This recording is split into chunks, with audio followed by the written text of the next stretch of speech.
WATD presents John Paul, the Car Doctor. All things automotive. Have questions? Call or text 781-837-4900. Now, here's John Paul, the Car Doctor. Well, good Sunday morning, everyone, and welcome to another edition of the Car Doctor program on 95.9 WATD. My name is John Paul, the Car Doctor, here to help you with your car problems on this Sunday, Mother's Day. We'll talk about that a little bit later, too.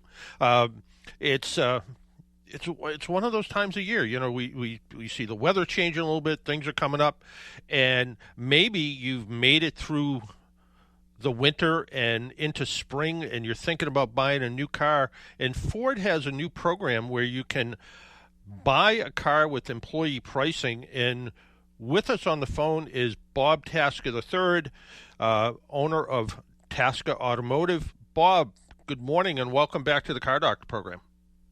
Good morning, John. It's been a minute since we've been on. It's great to be on with you. I know you have all kinds of things going on, but this Ford employee pricing thing, this is quite the deal, right?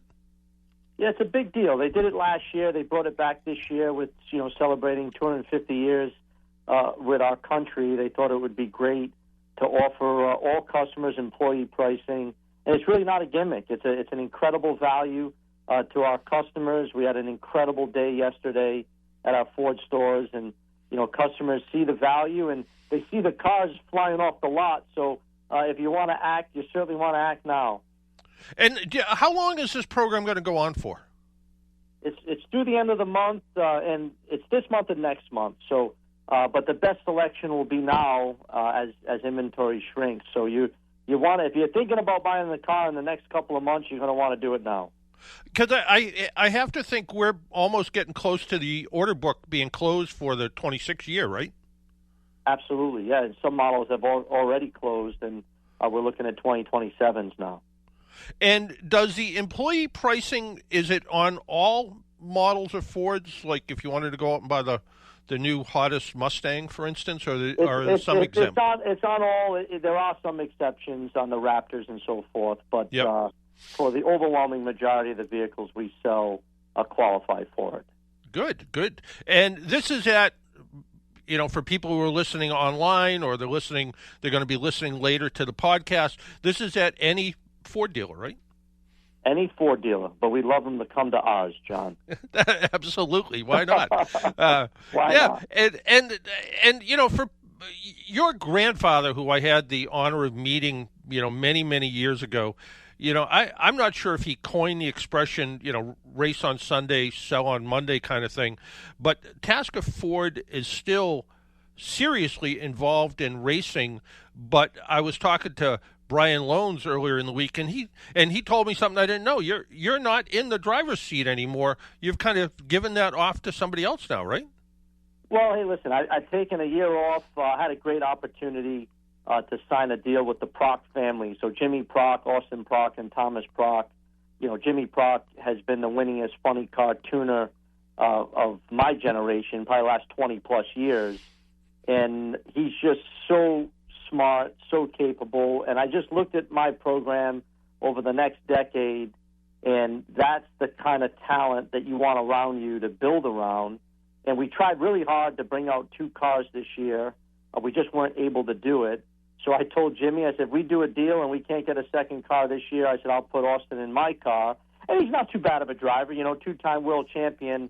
I can tell you when I was driving last year, he was the one driver that you had to get up the most for the race.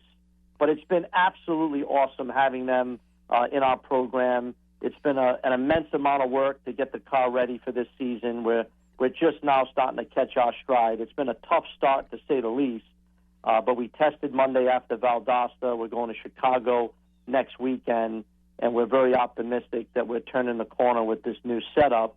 And then next year is the plan to bring back a second car, if not next year, the following year. So I'll be back, and it's just a matter of, you know, building this new platform.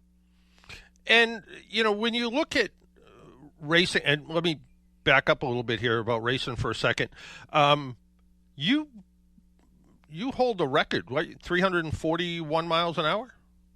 Yeah, so it's pretty cool. I don't watch Jeopardy, but I got a note this morning, I don't know, it was 2 days ago. I guess they had me on Jeopardy as a question, and the first person to ever break 340 miles per hour in any race car, in any class in drag racing was me in Bradenton, Florida. Ran 341.68 miles per hour. It's still, to this day, the fastest run ever in a funny car. The dragsters have gone a little faster. But that was one of the biggest milestones in the history of drag racing when we cracked 340 miles per hour. And remember, John, that's in 1,000 feet, not a quarter mile. And I remember when I started racing at a quarter mile, it was like unbelievable to run 325, 330 miles per hour. No one ever imagined we could run over 340 miles per hour in a football field less distance. So it's just these cars are so they're so powerful, they're so quick, and they're only continuing to get faster and faster as we go. But yeah, so that was a big deal, and now I'm working on an electric record. So we ran 221 miles per hour in Charlotte in the Ford Cobra Jet, which is a car my grandfather invented, EV 2000. It's an all-electric Mustang. And we're going to take it to Las Vegas and try to set the all-time world record of any vehicle, because right now electric motorcycle holds it at 6.61 seconds in a quarter mile. And Las Vegas gives us a little bit of an advantage. The air's thinner, so the car should go quicker, and I'm going to drive it in Vegas. So I'm going to try to be the fastest man on the planet in an electric car, and so far I'm still the fastest man on the planet in a funny car. And I seem to remember Don Garlits was trying to build an electric dragster once. I don't know if he was, the Swamp Rat 5200 or whatever it was going to be. He was working on that, but the technology wasn't really there then. Now the technology is there to build a super fast electric vehicle. Yeah, it's unbelievable. Like the Ford team, we work hand in hand with the F1 Red Bull team. The technology they've developed on the electric side is truly remarkable. I mean, basically, if we set this record, we're pretty much as fast as a Pro Stock car is today, with a car that weighs like almost 600 pounds more because of the battery. So as the battery technology gets better, the car will get lighter, and it'll have even more horsepower to accelerate the car. I mean, they say someday they're going to be faster than a nitro car. I don't know if I believe that, but we'll see. Yeah, I know. Do you you look at people like John Force and Don Garlits, who still has forearms that look like he should be on Popeye. Do you see yourself involved in the sport as you get older? Yeah, absolutely. And that was a big reason why I made the decision this year to take a step out of the seat, is that at some point I got to bring in new drivers. We got to build out an engine program. We're working with Ford now on blocks and heads and try to really take the sport to a new level with Ford's engineering support. So for me, it was a natural move to bring in the best team that's ever done it. We've invested a significant amount of money into our shop in Indianapolis.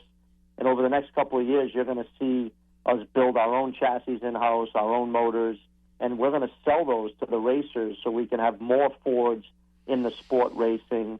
So absolutely. I mean, I love the sport of drag racing. My grandfather coined the phrase, win on Sunday, sell on Monday. Growing up as a kid, being around Ford and seeing what they did with Carroll Shelby and what my grandfather did. I mean, those are the stories that got me into racing, and to be able to, play a small role in continuing to grow that success with Tasker and Ford together in drag racing is a dream come true for me. So absolutely, we'll be in this sport for a long time. Yeah, I periodically go to different, cars and coffee events and all of that, and I still see some of the original Tasker Ford script that people have on their 1960s cars, and they're so proud of that for having it and seeing it, and and the idea that there's that connection to Tasker Ford and Tasker Ford Racing. Well, hey, listen, it's a great story, for New England to have a family, the Tasker family with Ford, and what we've accomplished across the country. It's always great to come home and see the local support that we get. And as I'm around the country, people come up to me at the ropes and tell me the stories of what my grandfather did and how they grew up in New England. So it's a special deal. I mean, I'll never forget winning the New England National. That was a race that I always wanted to win. To win your hometown race. So it's a lot of great history, and it's fun right now to be able to give employee pricing to all our Ford fans and customers in New England. Yeah, absolutely. And do you guys still do your big event? I think it's in August at the Ford store. Yes, we do. We've been doing it for over 20 years now, and it is. I'm going to give you the date here. It's September 12th. September 12th will be the event. It's at Tasker Ford in Cranston, Rhode Island. Bring your Ford, show cars, Mustangs. We don't care really what it is. It's all for a great cause. We ask everyone to bring 2 canned goods to benefit the Rhode Island Food Bank. We bring in a band. I bring our race car in. We start it up. We'll have the Proc family there. It'll be probably one of the biggest ones we've ever had this September 12th. And, I live quite a ways away from the dealership, and I'm pretty sure I heard your funny car start 100 miles away. But yeah, it's funny because a lot of people have never heard it before, and when we start it up and we hit the throttle, you can see him jump about a foot off the ground.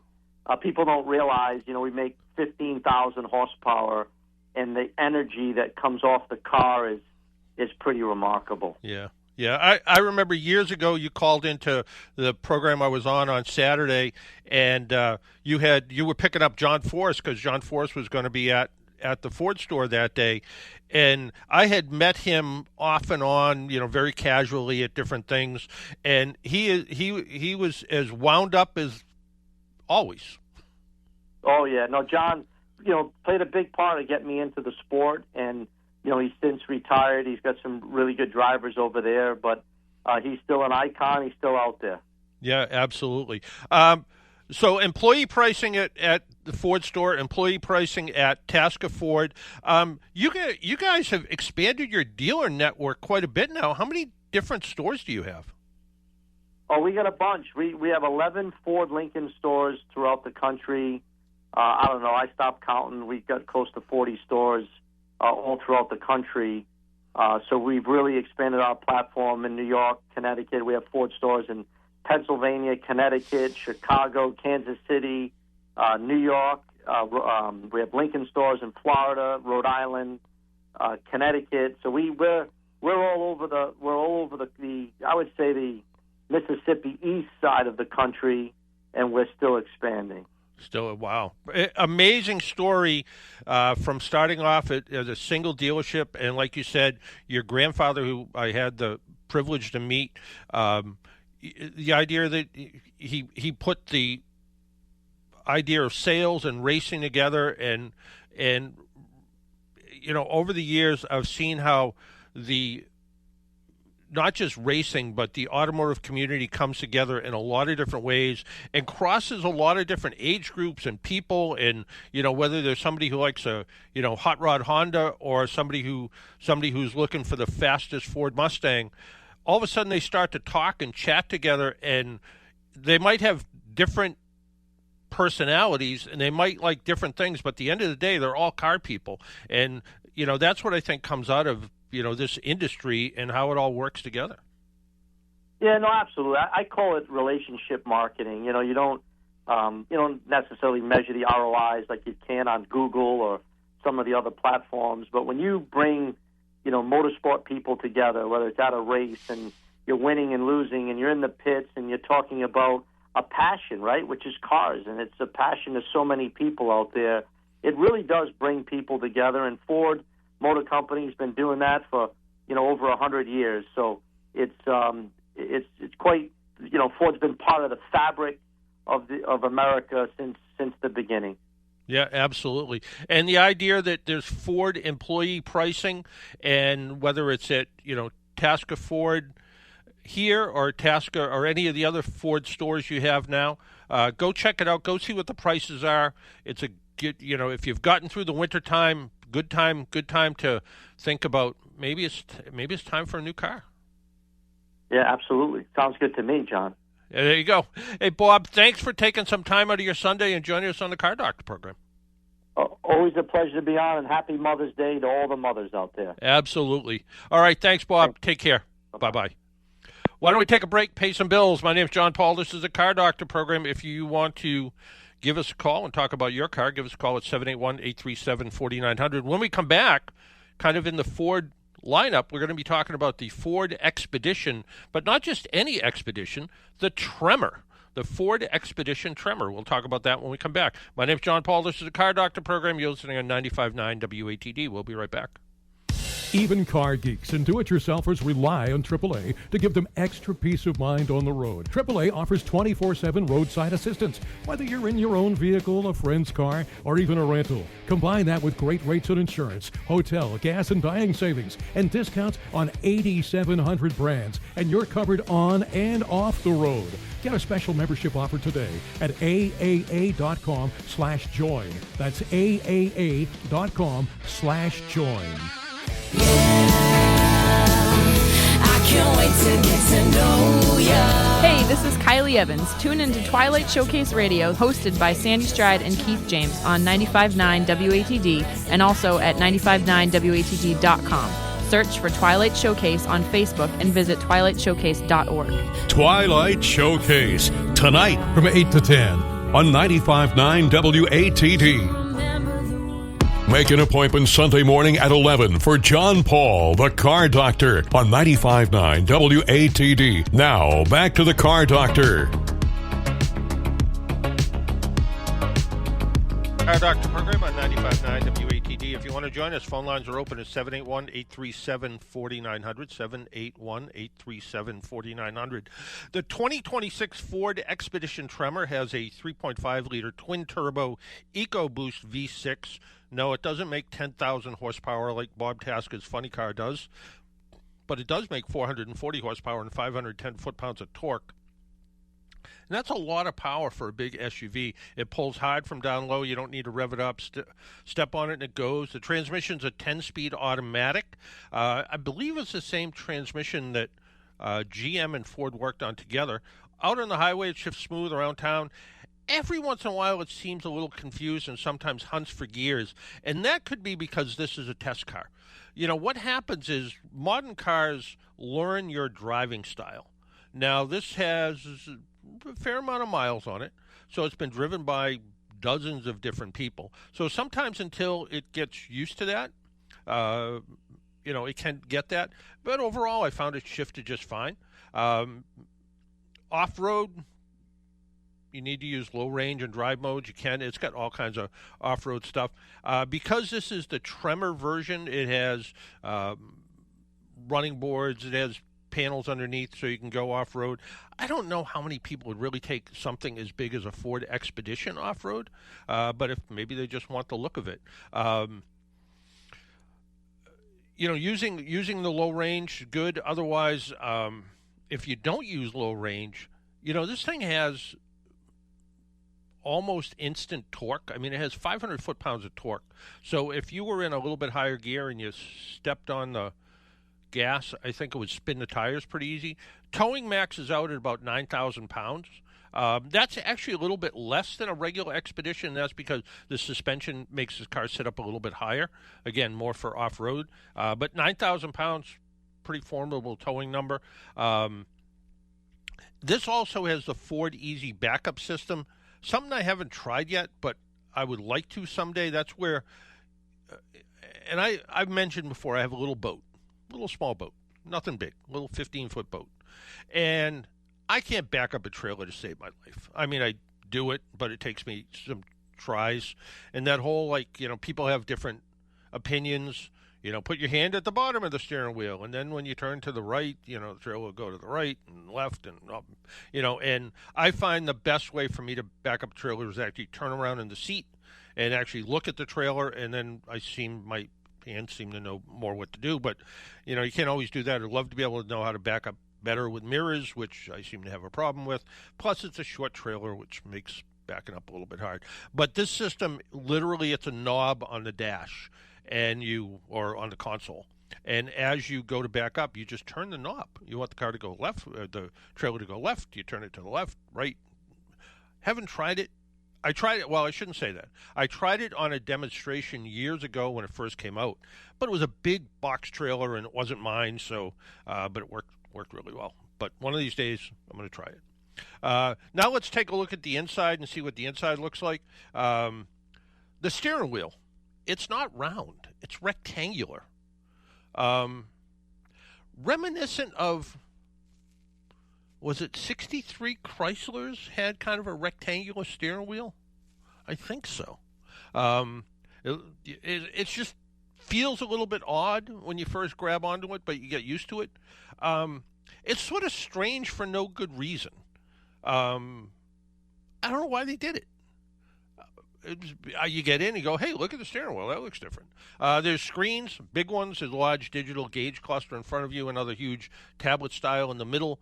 Kind of repetitive. You look at the GPS and it is on one screen and it's also on the other. It's really impressive looking, but if you know me, too many displays and not enough buttons.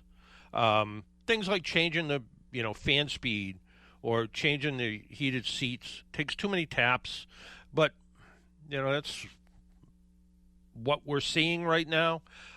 It has one of the absolute best backup cameras I've ever seen. The display is crystal clear. And also they have, I think Honda started first and then Hyundai and Genesis do it. When you turn the turn signal on, there's cameras, so you actually get a view on the dash of what like a rear side view mirror would look. So it's really handy for people who sneak into your blind spot. And on a big vehicle, people sneak into your blind spot. Storage is actually good. There's a big center console bin that fits lots of stuff. Storage under the center display. There's a useful space under the center console that powers open with the push of a button. It looks like, if you needed to, put something in there and sort of hide it so it was out of view, it looks really handy for that sort of thing. There's behind the third row, there's enough space for groceries or weekend bags. If you had a full car, so two people in the front, a couple people in the back, people in the third row, I don't know if there'd be enough room for all of their bags. Weekend roller bags, probably. Fold the seats down, yeah. You want to go buy 4x8 sheets of plywood or 80-inch TV, plenty of room for that. Coolers for the entire sports team, they'll all fit in there. Bottom line, the power's there. There's no question. Transmission's good. Could be better, but maybe it's just a vehicle. The interior tech is flashy, but it's a little bit fussy. The rectangular steering wheel, I don't know. I mean, I've grown to get used to it. It's still weird when I get in it that it's not a round steering wheel. It doesn't feel weird when you're driving it, but it does. It's there because this is designed for off-road. The tires are very aggressive, so they're a little bit on the loud side. You hear them all the time, but that's the price of off-road ability. If you tow a boat, if you tow a camping trailer, if you drive on dirt roads, if you go off-road on weekends, the Expedition Tremor makes sense. It's capable, it's strong, it's got plenty of room in it. But if you sit in traffic every day and want a quiet, comfortable family hauler, I think the regular Expedition would be just fine. But if you want something that stands out in the crowd a little bit, the Tremor. So did the Ford Expedition Tremor answer a question no one asked? Do you need a big off-road capable SUV? If you say yes, then this is it. This is a big off-road capable SUV that looks cool. They added some interesting accents to it. Everybody who looks at it likes it. And especially women. Women have looked at this and said, "Oh, I really like the looks of their car." They never like the looks of me, but they like the looks of the Expedition Tremor. So there's the answer. So if again, if you're looking for a big off-road capable SUV that you can put your whole family in, all their stuff, tow a boat, tow a camping trailer, tow a horse trailer, I guess. Plenty. You're good. You're good to go. So there you go. Let's see. Jesse's sending me messages, I think. And for some reason, I don't know why. Jesse, is Joe this in the North message Shore. new? Joe from the North Shore? Yep. Yep. All right. Let's talk to Joe. Joe, Good morning. good morning. I watched that Motor Week, as often as I can. Yep. And a couple of 3 weeks ago, you've seen the show. They do a review, all the nuts and bolts of the car. Mm-hmm. But they referred to something in the engine as a variable compression ratio. Any idea what that is or how it even works? It's something we're starting to hear the terminology a little bit more. It used to be the only variable compression engines that I ever knew about were things like air conditioner compressors. It was like they could vary a little bit. Now what happens is, and I think Nissan and Infiniti started a variable compression turbo engine, and it adjusts the compression kind of while it's running to try to balance efficiency. It has to do with the kind of this weird system that changes piston stroke somehow. I don't really know how it works. Yeah. But Because to me, the compression ratio, that was like a fixed value. You have 9 to 1, 9.5 to 1. And I said, how the heck can they vary it? Is it they do it with the camshaft shifting around? They do it well. You get maximum compression at top dead center, right? Right. So what they do is they vary when top dead center happens. So if it's happening a little bit before, a little bit after top dead center, the compression ratio is going to be different. Would it be done through the crankshaft or the cam? No, I think it's just all done electronically. Huh. Again, when you get a high compression ratio, you get more power, right? So when you get a low compression ratio, maybe you can get a little bit more efficiency. Yeah. So that vehicle you mentioned, I'm pretty sure that's the one that they were evaluating. Yep. Yeah. And it has to. I wish I had a really good answer for you, but there's apparently, and now I'm cheating and I'm reading. Let's see here. That's okay. It says the variable compression turbo engine uses a multi-link system in place of a traditional connecting rod to rotate the crankshaft, and an actuator motor changes the multi-link system endpoint in a way that the piston reach to transform compression ratio. So it doesn't work the way I thought. To make it possible to vary the compression ratio continually, it's as needed within a range of 8.1 to 14.1. The optimal compression ratio can be set to match the operation of the accelerator pedal by the driver. It is a weird-looking thing. Let's see. It says here, when a change in compression ratio is needed, the actuator moves the actuator arm. The actuator arm rotates on the control shaft. The rotation of the control shaft moves the lower link, changing the multi-link angle. The multi-link system adjusts the vertical position of the piston stroke within the cylinder, changing the compression ratio. Yikes. Yeah, that sounds like a whole bunch of stuff that can break. Yeah, I was going to say, I wouldn't want to rebuild one of those anytime soon. No, geez. And let's see. Yeah. And then it goes on to say optimization of the link layout. The angular change of the upper link when the piston moves up and down is small. The upper link U-link remains more vertical as it moves smoothly. This reduces friction to the cylinder walls and contributes to improved fuel efficiency. The reciprocating motion of the piston between top dead center and bottom dead center becomes symmetrical to help reduce vibration. The variable compression turbo engine uses a newly developed high-efficiency, wide-range turbocharger and electric wastegate. This allows precise control of boost pressure with minimum turbo lag. That sounds like a lot of pieces inside an engine. Yeah, because there's this actuator and thing. And it's beyond my pay grade. Yeah, and again, I think it's one of those things that I worry about when it breaks. Let's see. let's see. It also says it reduces pumping loss by means of an Atkinson cycle. I barely know what that is, but I do. But in an ordinary gasoline engine, so it's changes that when cruising and or other times when power is not needed, the throttle valve is closed to reduce the intake airflow. However, this increases airflow resistance, pumping loss, which is the obstacle to improve fuel efficiency. With an Atkinson cycle, open-close timing of the engine intake valves are actively controlled. So compared to a conventional engine, the airflow is controlled by the throttle valve, and this engine is all controlled by this weird multi-link. Something about putting multi-link parts inside a connecting rod. I can't even visualize that. I just went to Nissan Global Innovation, and that's what this thing popped up, and it made me a little bit smarter because of it. So thanks for making me a little smarter. Or more confused, one of the other. So. Well, same here. You made me a little smarter, but I'm as confused as I was when I called. It shows a little diagram of when there's lower compression versus higher compression. It shows this like waveform thing with the fast and slow and variable compression ratio. And all it really does is it widens out the ratio a little bit.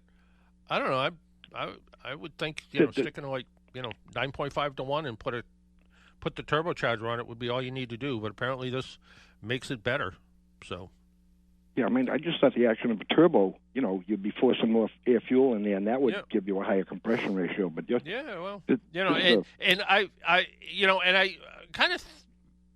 want to thank you for bringing this up because I've driven a couple of these, and I guess I didn't know there was all this stuff going on under the hood. Yeah. Okay. Right. Well, thanks. Thanks, Joe. All right. Take care. Bye-bye. Let's talk to Tom in Kingston. Tom? Good morning and happy Mother's Day to the ladies listening to the show. Absolutely. And the ones that aren't listening, go buy them something. Buy them a rose or something. I don't know. So yeah. And you're pretty high tech, by the way, sending me voice messages. Sounds good. Got 2 questions for you. The first one. How do I know this is really you and not the recording you sent me? The message you hear. Yeah, I know. You have a direct line right to Tom's house. Yeah, exactly. But it was pretty slick. But go ahead. Okay, we have 2 questions on the board right now. One of them is the parking lots. I noticed the other day when I was in my Toyota Sienna. I'm looking at the parking spaces. It seems like they're getting smaller. And can you fit a bigger car in there, like the old days, the old 68 Cadillacs or the big Pontiac Bonnevilles? Would they fit in those parking spots? Well, I got to tell you this. I've driven this last few months. I've driven a lot of big SUVs lately. Tahoe, QX80, this Expedition, a lot of big SUVs. And they barely fit in the parking spaces. And, some of these are 18 feet long. So, they're as big as, the cars from the 50s, really. And the other thing is, take like an older Ford pickup truck. They were probably a foot narrower than today's F-150, for instance. Really? Okay. Vehicles have gotten bigger. And parking spaces have gotten smaller because, and maybe not as much with Amazon, for instance, because, people buy a lot of stuff online. But, you think about the cost of real estate and, if you own a business, you want to try to jam as many cars in the parking lot as possible. So, so they've kind of, it used to be, I swear, parking spaces were 10 feet wide.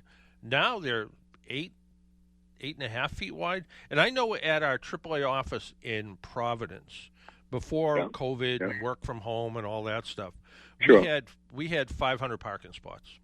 One weekend we left, and when we came back, there were 530 parking spots because they restriped the parking spaces and made them and took like 6 or 7 inches off of each space and made them smaller.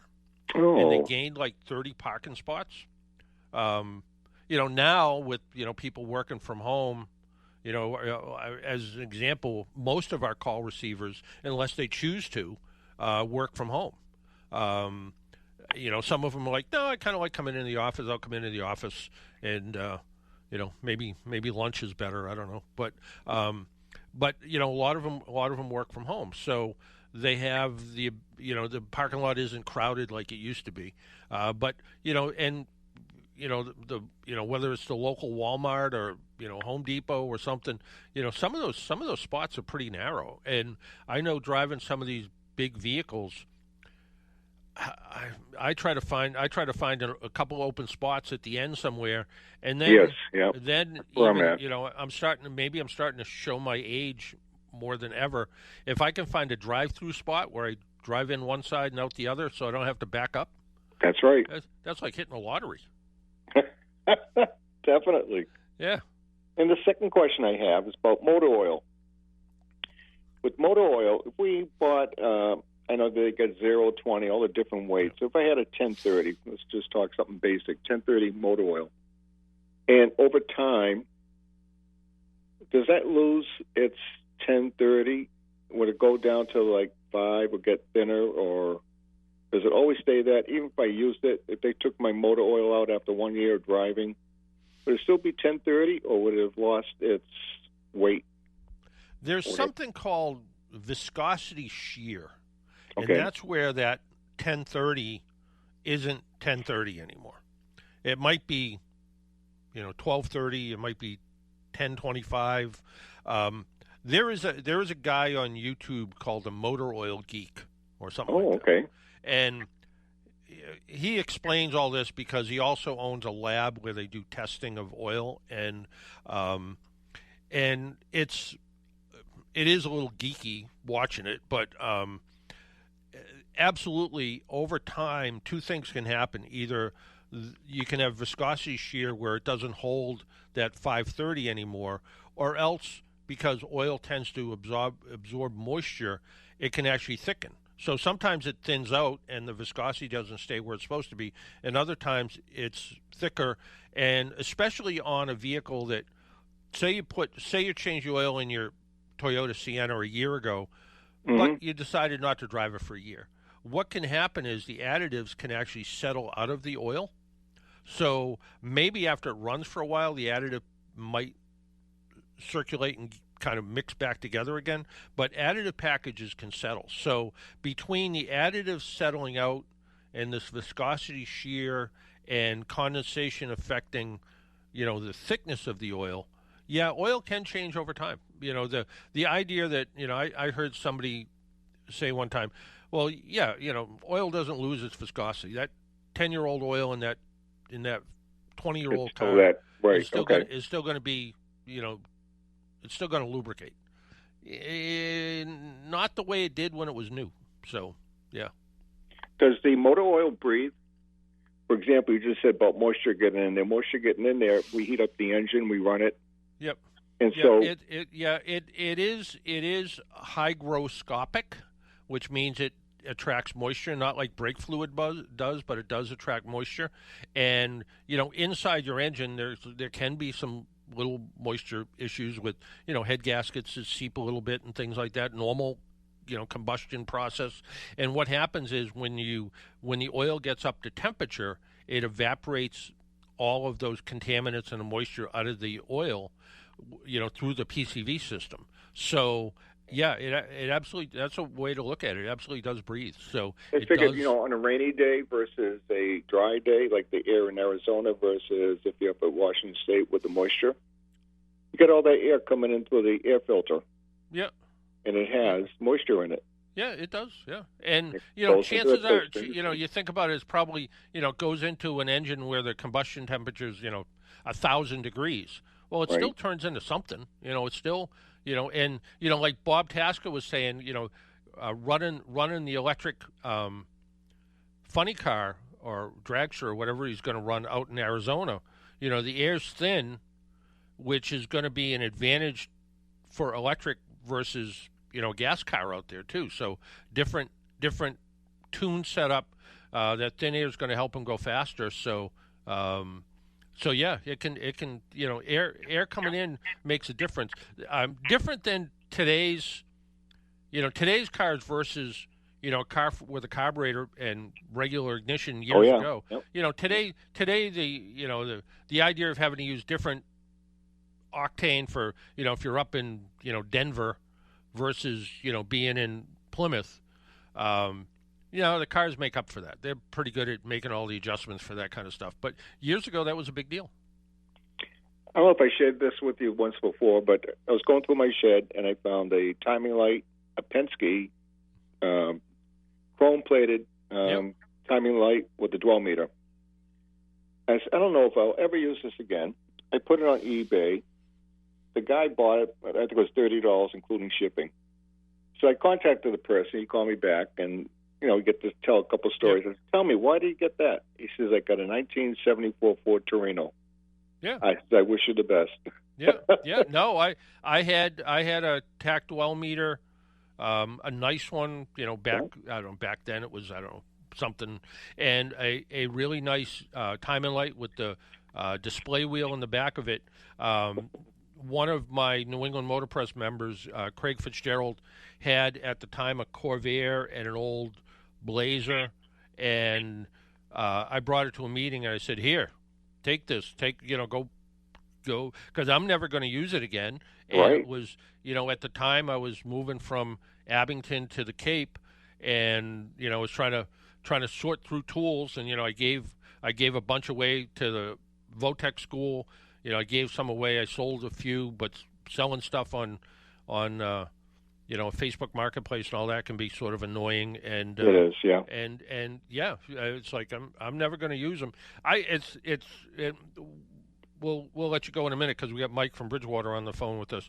But I got an email from somebody one day who said, with all these new cars, should I just throw away my standard sockets and wrenches and just go completely metric? And I'm like, no, don't, because you're going to find every once in a while you're going to be tinkering around the house. That's right. And it ain't going to be a metric bolt or nut or something, and you're going to wish you never did that. So hold on to the SAE stuff.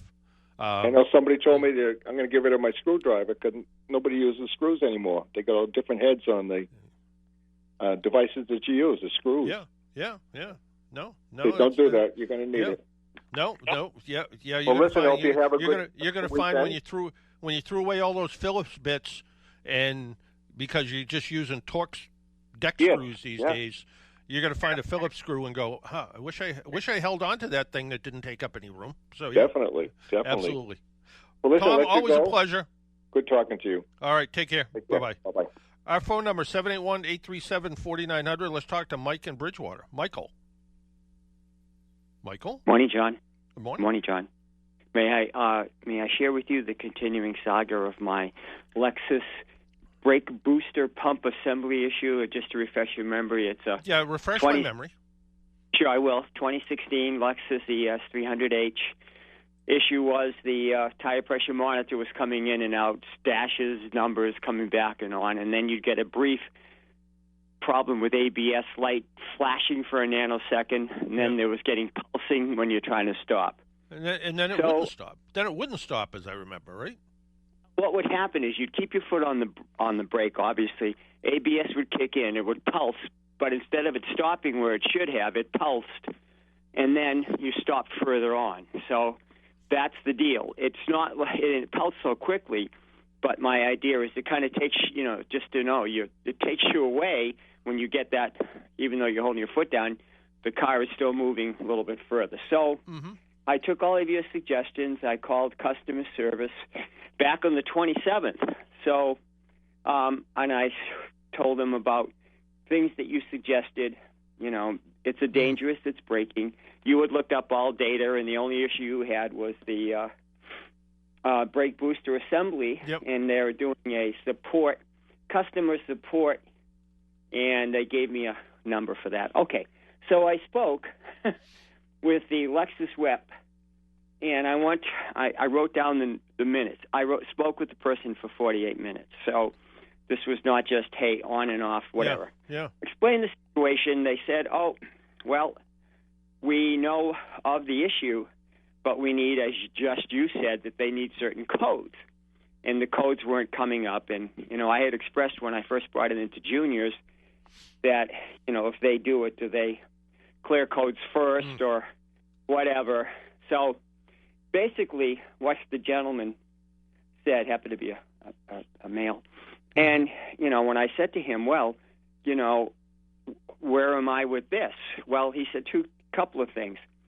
First of all, they rely on the dealership information. I get it. I understand. Yep. He said, get a second opinion. Well, I've got two, Junior's and yours.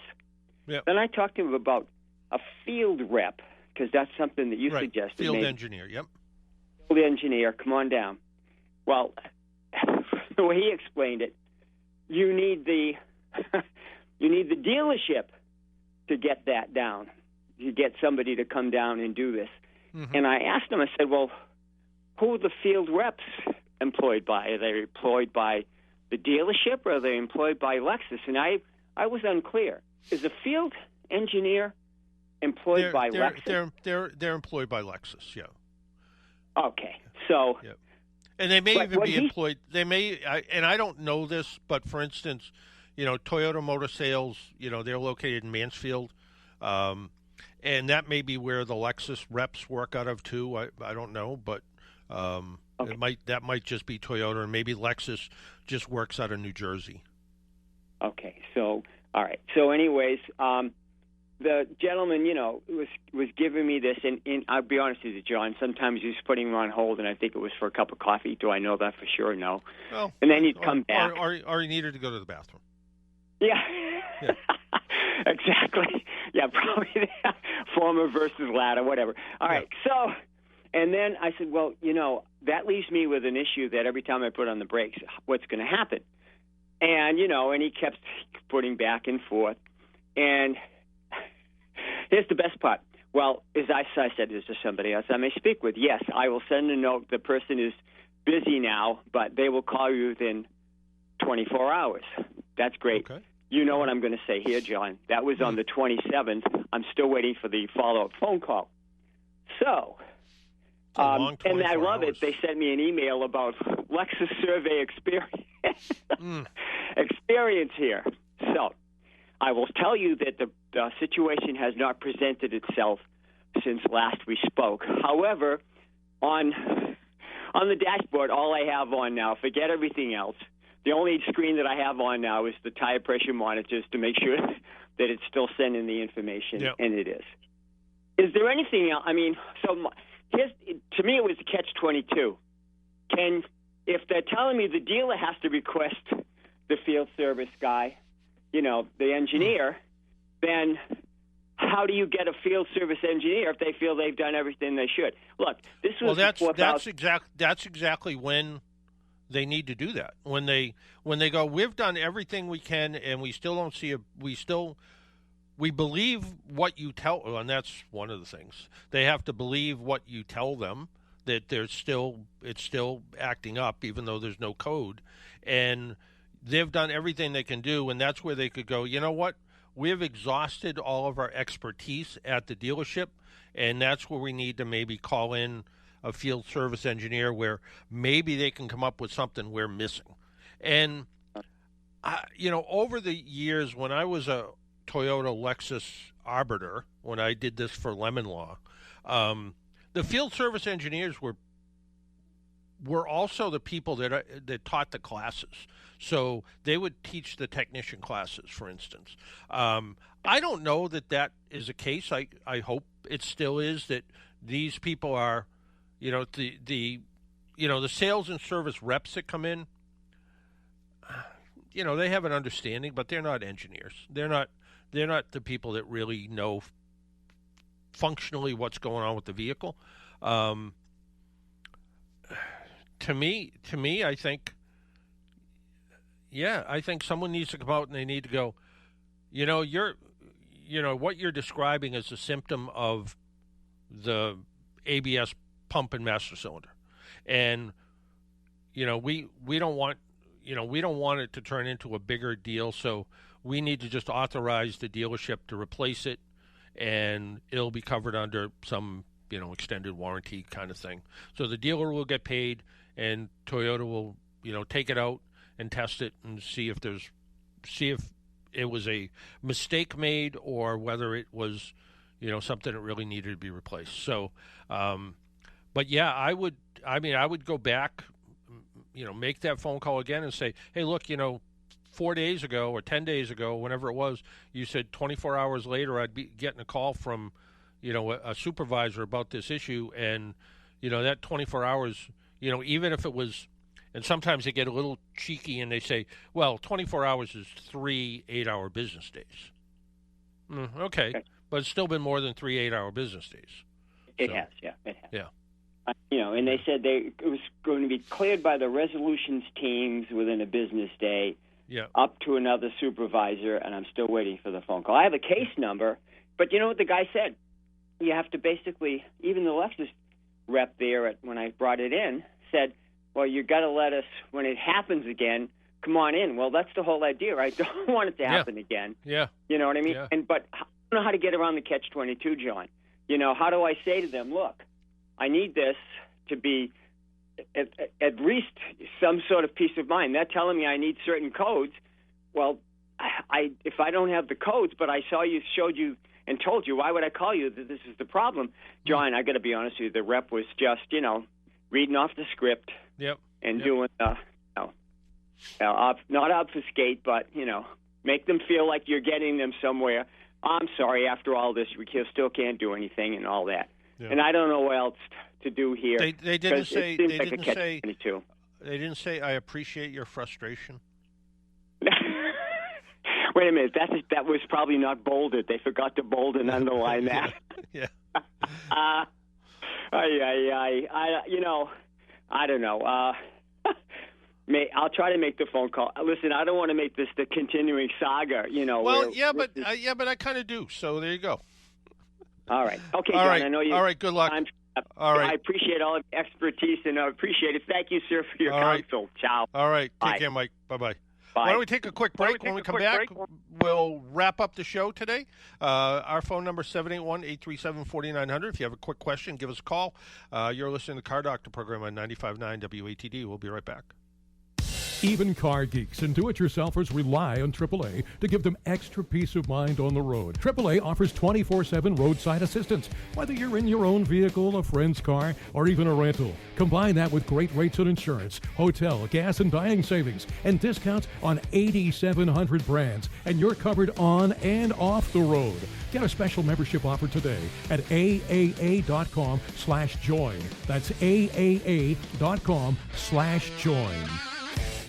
Tune in to 95.9 WATD Monday nights at 9 p.m. to hear Massasoit Today, an hour dedicated to introducing you to the students, staff, and faculty of Massasoit Community College. Each show you'll hear uplifting stories, discover the latest news, and learn more about the community that makes up Massasoit Community College. Monday nights at 9 p.m. on 95.9 WATD. Make an appointment Sunday morning at 11 for John Paul, the Car Doctor, on 95.9 WATD. Now, back to the Car Doctor. And welcome back to the Car Doctor program on 95.9 WATD on this Mother's Day. So make sure, happy Mother's Day to all the moms out there. Jesse, you stopping at the 7-Eleven to pick up a gift? Oh, I got out in front of it. You did? Mm-hmm. I did. Lottery tickets? No. Just flowers and things. And, the kids that made some special crafts for the wife, so, she'll appreciate those. Nice. One quick question that came in. I like this one. It says, I have a 2024 Mazda CX-90 3.3-liter turbo. It's got 10,000 miles. Since new, my free oil changes at the dealer. Services use 5W20 semi-synthetic. Service says it's acceptable, even though the owner's manual recommends 0W20. Manual says nothing about alternatives. Online, comments about this are all over the place, such as 020, 520 are virtually interchangeable. Some say use 020 in extreme cold temperatures where 5W30 would work otherwise. And there are also some that say 020 during winter changes and 530 during summer weather. I know you're probably going to say follow the manufacturer's manual, but to repeat, Mazda only recommends, and my dealer uses a different viscosity. And does oil choice affect the powertrain warranty? And he says also after tire rotation, some places, not sure if all, offer a retorque of lug nuts after some miles. How necessary is this? Well, it's interesting. In the USA and Canada, the recommendation is 0W20. And the rest of the world, the exact vehicle, same exact vehicle, 5W30 and is the recommendation. And then goes on to say if 5W30 oil is not available, use 5W20, use 0W30 or 10W30 oil are all acceptable. More than likely, the 020 is for mileage rather than engine protection. As for warranty, no, as long as the oil meets the API spec and is changed as recommended, no warranty issues there. So it's interesting that in the U.S. and Canada, 020 thinner oil gets better fuel economy. That's the reason. The rest of the world, they go a little thicker oil, more protection, in my opinion, and less concern about fuel economy. Checking lug nuts after driving is always a good idea. Is it necessary? Not really, in my opinion, if you're dealing, unless you're dealing with like rusty components or custom wheels. So if you put wheels on and, the hubs are kind of rusty or the back of the wheels have a little bit of corrosion on them, yeah, probably a good idea to recheck them. Also, custom wheels, and I'm going to date myself, old-fashioned Kragers, kind of thing. Those, because they use a different style lug nut, yeah, always a good idea after the first 50 miles or so. Come back in, check them. I know a lot of tire stores offer that, and they also check tire pressure when you come back in. So it's probably a liability issue, but also, can't hurt. So there you go. We need to go. I think we're out of time, Jesse, aren't we? Oh, yes, we are. Yeah, there we go. So happy Mother's Day to all the moms out there. Until next week, make sure you wear your seatbelt, drive safely, be good to your car. And if you do see an emergency vehicle by the side of the road, slow down or move over. It saves lives. Talk to you all next week. Bye-bye.